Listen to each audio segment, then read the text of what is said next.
رسوله الکریم اما بعد. محترم جناب صدر صاحب و پیارے ساتھیوں، علم کی اہمیت و افادیت پر چند نادر باتیں آپ کے سامنے پیش کر رہی ہوں، سماعت فرمائیں. یہ علم و ادب کے سفیروں کی دنیا، یہ دنیا ہے روشن منیروں کی دنیا.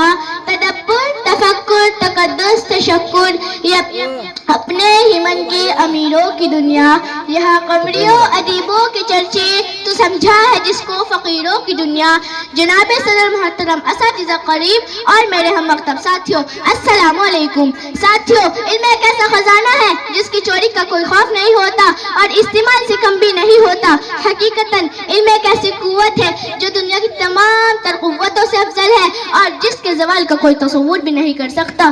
قدرت کے سرپست رازوں کا انکشاف علم کی ہی بدولت ہوا ہے. ان کی وجہ سے دنیا کی تمام تر وسعتیں آج کے انسان کے سامنے سمٹ گئی ہے، دوریاں قربتوں میں بدل گئی ہے. آج کا انسان خلا کی وسعتوں پر حاوی ہے، چاند پر اپنی فتح کا جھنڈا گاڑ چکا ہے. علم کی بدولت وہ مظاہر قدرت جن کو وہ پوچھتا تھا آج اس کی خاک راہ ہے. علم ہی کا کرشمہ ہے کہ جس پر عمل کر کے آج ہم دیگر ممالک کے حالات سے گھر بیٹھے واقف ہیں اور مزید معلومات حاصل کر رہے ہیں. ساتھیوں، یہ علم کا ہی فیض ہے کہ انسان کا نام بننے بعد بھی روشن رہتا ہے. ہمارے اور دیگر اقوام کے عظیم قائدین نے علم حاصل کر کے اپنی قوم کی سچی اور پرخلوص خدمت کی ہے اور آج بھی ان کے نام زندہ و جاوید ہے. ساتھیوں، اگر دنیا کی تمام تر ترقی علم پر منحصر ہے تو علم ہی دراصل ایک انسان کو انسانی صلاحیتوں سے نوازتا ہے.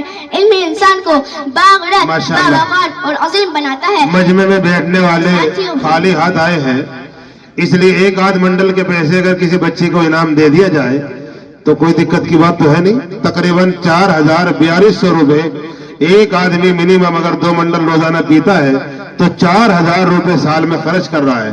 ہندوستان میں بجائے پردوشن کے اور کوئی کام نہیں ہوتا. اس لیے توجہ آپ کی. قاری خورشید صاحب دیکھو ماشاءاللہ پہلا موقع ہے جو انعام دے رہے ہیں. قاری خورشید صاحب بھی انعام سے نواز رہے ہیں بچی کو، ماشاءاللہ. جی بیٹا. علم ہی انسان کو باغرت، باوقار اور عظیم بناتا ہے. ساتھیوں، اگر دنیا کی تمام تر ترقی علم پر منحصر ہے تو علم ہی دراصل ایک انسان کو انسانی صلاحیتوں سے نوازتا ہے. ہمارے نبی حضرت محمد صلی اللہ علیہ وسلم نے فرمایا، علم حاصل کرنا ہر مسلمان مرد عورت پر فرض ہے، چاہے اس کے لیے تمہیں چین ہی کیوں نہ جانا پڑے. علم ہی سے انسان انسان ہے، علم جو نہ سیکھے وہ حیوان ہے. علم ہی سے انسان انسان ہے، علم جو نہ سیکھے وہ حیوان ہے. السلام علیکم.